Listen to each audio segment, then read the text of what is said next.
Hello, this is Alfred, and we are due for another installment of Arrested Development.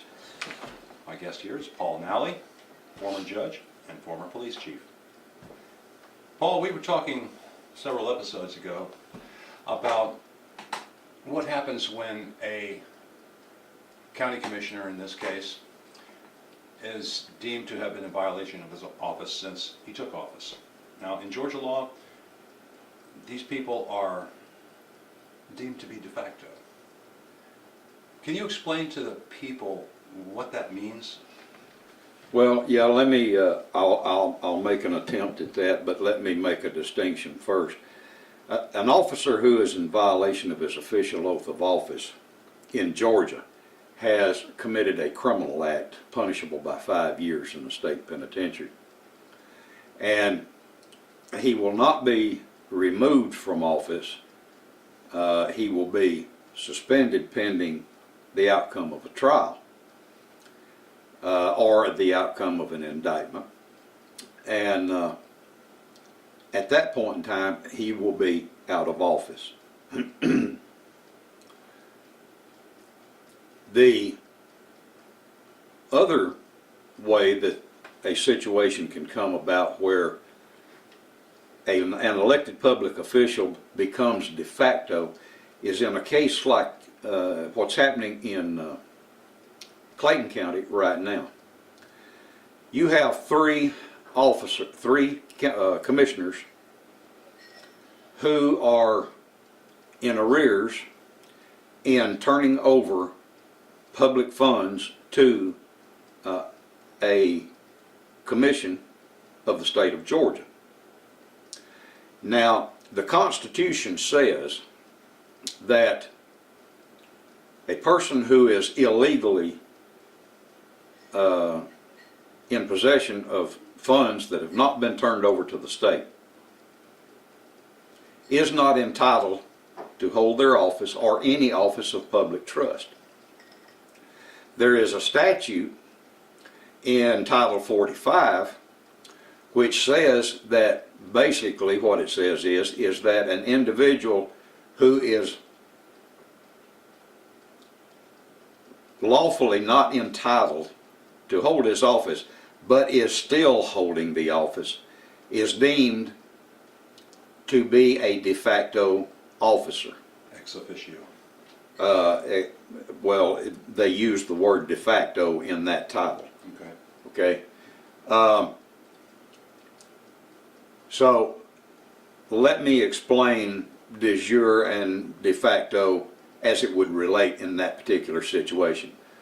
Assuming there were no impediments to the taking office back at the election when these commissioners were first elected, then the day they were sworn in, they became de jure county commissioners. And that is a way of saying that they occupied a public office through a claim of right. That is to say that the people in their community went to the polls, voted for them, and made them de jure county commissioners. Now the problem comes in down the road when it is discovered that they have not paid over monies to the state that they owed. And you can get into a discussion about, well, how long has it been? Well, let's say 30 days. Well, you say 30 days, that's not too long. You know, they may have just overlooked it and they're going to pay it next month. That may be. But let's say it goes on to 6 months or a year. The point is the Constitution doesn't make a distinction. Now the courts, yeah, the courts would exercise a certain amount of leniency and probably allow them 30 days, but certainly it would boggle the imagination to think that they would allow more than 30 days. But after that period of time, whatever period of time it is, the instant they have notice of their arrearage. And they have noticed that the Constitution says they are no longer entitled to hold their office. If they continue holding that office, then they become de facto county commissioners. Now, it just so happens that Title 45 will permit the validity of their acts as long as they remain de facto commissioners. But the law is very clear in Georgia that where you have a de facto officer holding a de jure office, he must be attacked, his occupancy of that office must be attacked directly. In the case of office holder, that is through quo warranto, which is a direct challenge to his authority to hold the office. And you can't use a collateral means of attacking his right to hold that office. So through a quo warranto, you can get him removed, and at that point, not only does he lose his de jure status, but he's also lost his de facto status, and he's out in the cold. Grand juries can issue an indictment, but there's let me let you in on a little secret about grand juries. Grand juries are powerful creatures, and yes, they can send elected public officials, they can send the governor, the attorney general, state legislators, and even the justices of the Supreme Court of the state of Georgia. They can send them to trial. But what else they can do is if they have compassion of any degree upon an office holder, what they can do is decide, well, yes, the law says these are the elements of the crime. The facts say, yeah, they violated the law, but doggone, we just don't want to put him in jail. We don't want to send him to a public trial and risk him going to jail and have to sit down there with some of his good old buddies that he put there 20 years ago. So what a grand jury can do is they can call that public official in before him, set him down in the witness chair and tell him, look, we're going to make you a deal. You're going to allocute. Allocute is a word that means that they're going to tell the absolute truth, the entire truth. You're going to allocute your conduct in this matter. You are going to resign your office, and you're going to enter into an agreement with the state of Georgia that you will never again seek nor hold any office of public trust in this state, or profit in this state. Now, do you want that instead of an indictment? Because we've seen the crimes that you're charged with, we've seen the evidence, and we're sitting here on the verge of returning an indictment. Which one do you want? Well, if he's got any lick of good sense at all, he's going to take the deal. If not, they come back and return their presentment. He goes to trial, and he probably is going to get his just deserts. Now you ask yourself, well, couldn't a criminal trial jury give him that same shot? Nope, too late. Once he goes to trial, he's got to put up the best defense he can. And if it doesn't work. Hold on a second here. Yes, Hold on. How many times have I seen when a citizen is taken to trial, the prosecutor working with the judge is always offering these sweetheart deals? Yes, that does happen, and that is part of prosecutorial discretion. So the prosecutor, in the case of an elected official, could offer the same deal, could he Yes. not? Okay. Yes, the prosecutor can. The trial jury can't. The grand jury can. It's even possible for the grand jury to tell the district attorney, go cut a deal. The same deal we'll offer them, you can go offer them. Make you look good. I don't know if we want to do that anymore. No. Every time there's a high profile, or even not so high profile case that that certain prosecutors are attached to and then subsequently win, for whatever reason they wind up being judges after that. Yeah, it's possible. Oh my goodness. But anyway, let's get back to de jure and de facto.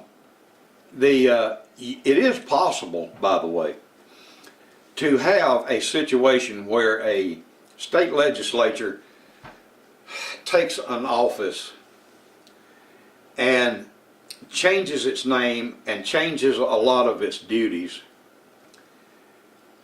and there's already somebody serving in that office. Well, let's suppose that the election and the change in the office don't occur at the same time. And John Doe is elected to serve in that office, and he serves right up to the last 6 months, and the legislature all of a sudden completely changes the entire office and the job description, the whole 9 yards, into something else. At the point at which the legislation takes effect, the office holder who was de jure, that is, he had a legal claim to that office, all of a sudden becomes a de facto officer until his replacement is elected. Hold on a second. Hold on a second.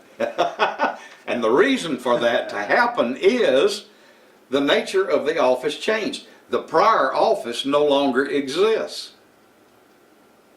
But For you to have a de jure claim to an office, there must be a de jure office to claim.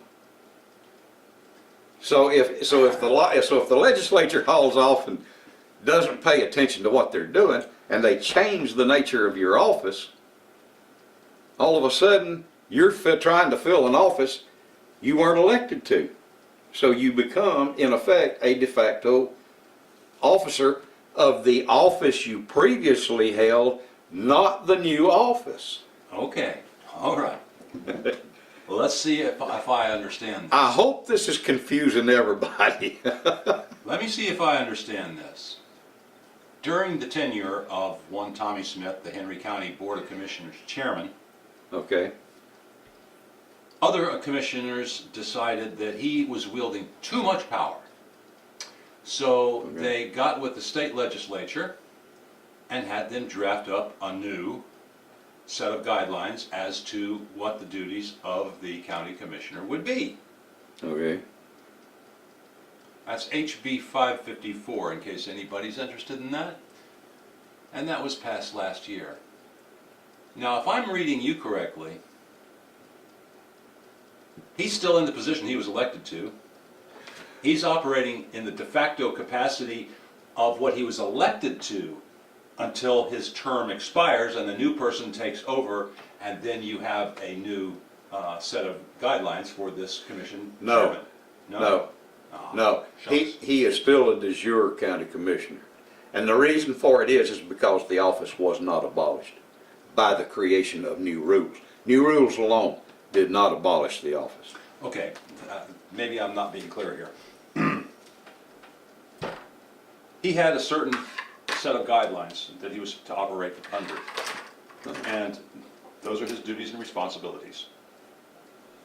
The legislature steps in midstream in his tenure and changes those.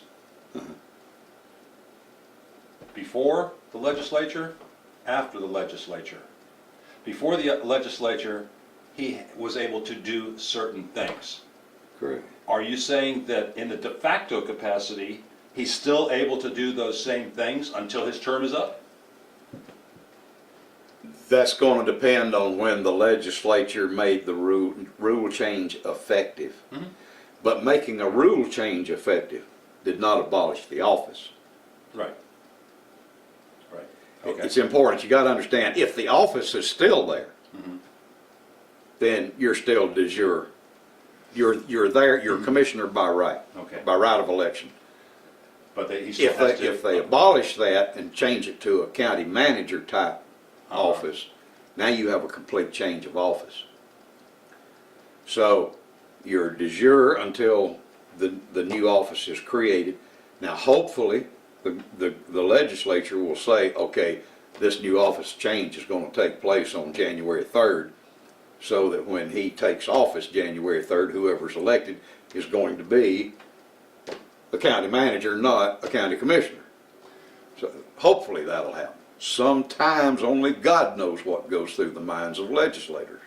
Well, the thing that I was trying to figure out is that once they stripped this commission chairman of a lot of his duties and responsibilities, at the moment that they enacted this or put it into play, I think it was July 1st, as a matter of fact. I could be wrong on that.